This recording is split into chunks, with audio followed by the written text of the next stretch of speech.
Yes, we are at Yankee Stadium today for the PepsiCo analyst meeting. Europe is an important focus here at PepsiCo's Analyst Day. It is the continent of contrasts, with well-established markets in Western Europe balanced against fast-growing emerging markets in the East. But as the entire continent struggles with a global recession, what strategies will PepsiCo need to grow there, and how is the consumer doing today throughout Europe? Zein Abdalla joins me now. He is CEO of PepsiCo Europe and former New York City mayor and presidential candidate Rudy Giuliani stays with us as guest host for the 2 hours. So good to have you on the program. Thank you. It's a pleasure to be here. Thank you so much for joining us. Can you tell us what highlights have been coming out of the analyst meeting that you are hosting here so far today? Well, Indra kicked off the meeting this morning with just a tremendous review of PepsiCo's 6 focus strategies. And we then followed it with the capabilities that we're building, brand-building capabilities, and the big step up that we're making in research and development to bring the innovations that are going to fuel our growth going forwards. How is Europe doing right now? How would you characterize the consumer in Europe? Well, the macroeconomic environment is very tough in Europe. There's been GDP declines, there's been unemployment. But our business has performed extremely well. Food and beverages, simple pleasures, simple treats have continued to do well. And as you captured in your opening, the tremendous balance that we have in our portfolio between the emerging markets of East Europe and the more stable markets of the developed Western Europe have allowed us to balance our portfolio and deliver good performance even in these tough macroeconomic times. Rudy? Do you think that this whole thing with Greece is going to get settled, and how has it destabilized other European economies? Well, clearly it has unsettled. Right. It has unsettled Europe, but Europe has gone through a lot of change, and, right, and it is a very diverse geography with a lot happening. What I'd say is that despite some of these challenges, again, we've managed to leverage our portfolio, keep the balance of that portfolio, and continue to perform well. And how are you affected with people buying Pepsi and Pepsi products with high unemployment? Do they continue to buy the same level that they were buying when they were employed? It's a good question. Have they changed behaviors? Yes, I mean, there has been a bigger focus on value.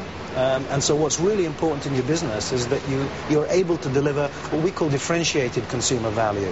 So you're able to, again, across the different geographies and the different macroeconomic circumstances, fine-tune your commercial programs to meet the specific consumer needs. So, for example, in the UK, we've run very engaging, high entertainment value programs like Do As a Flavor, where consumers got to invent their own flavor of Walkers, through to more hard-hit economies like Poland or Southern Europe, where we've gone for money in the bag type promotions. Very simple. Every bag of Lay's, you've got a chance of winning cash. So we've delivered against value in a differentiated way. Is Poland, would you say, the weakest player in the Eurozone? Is it Greece? Where do you see the real weakness right now in Europe, and where is the strength? The emerging markets of Eastern Europe, which are outside the European zone, have been particularly hard hit. Southern Europe has been very hard hit from an unemployment point of view. Poland, remarkably, has been relatively stable as one of the European Union countries. And then the developed markets like Germany and France have been more stable, although also suffered GDP declines and tough macros. And how much does their economy affect you? Or is your product kind of insulated from... Our product is relatively well insulated because of the lower price points, as I said, these very simple treats and pleasures. The other thing is that we have a tremendous ability in the fact that we're a global company but acts as a local company in each of the countries in which we do business. So we can drive tremendous cost productivity and still deliver great business results, giving great consumer value. Tell us about your expansion. I know that you're building your global macro snack portfolio. How important is that to the bottom line? Give us the most important things on your agenda right now as it relates to Europe. Well, macro snacks are incredibly important for us, and I would say we have 4 real priorities. The first is building out our macro snack business, where we have just a global powerhouse business, and we operate locally. Local agro supply chains, we grow our potatoes locally, we operate locally with local products. Our second priority, though, is on our beverage side of our business, is fruit juice.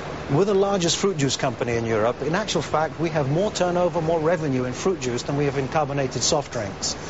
So we're quite a unique beverage company in Europe. So the second priority is how do we take that and build a fruit and vegetable platform that gets into health and nutrition. One of the programs that Indra talked about today, building a nutrition company.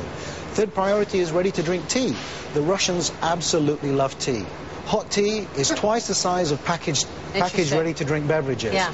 Now in Lipton, we've got the #1 tea brand in Russia, and that is just set for dramatic growth. And then our fourth priority is in carbonated soft drinks. We're focused on Eastern Europe, which will have higher growth, and on no-sugar products like Pepsi Max and the diet segment, which in Western Europe are going to grow faster because of the health and wellness trends. We will leave it there. Zein, great to have you on the program. We so appreciate your time today. Thank you. It's been an absolute pleasure meeting you. Best of luck, and thank you for having us here at Yankee Stadium for your Analyst Day. Good luck. Zein Abdalla joining us.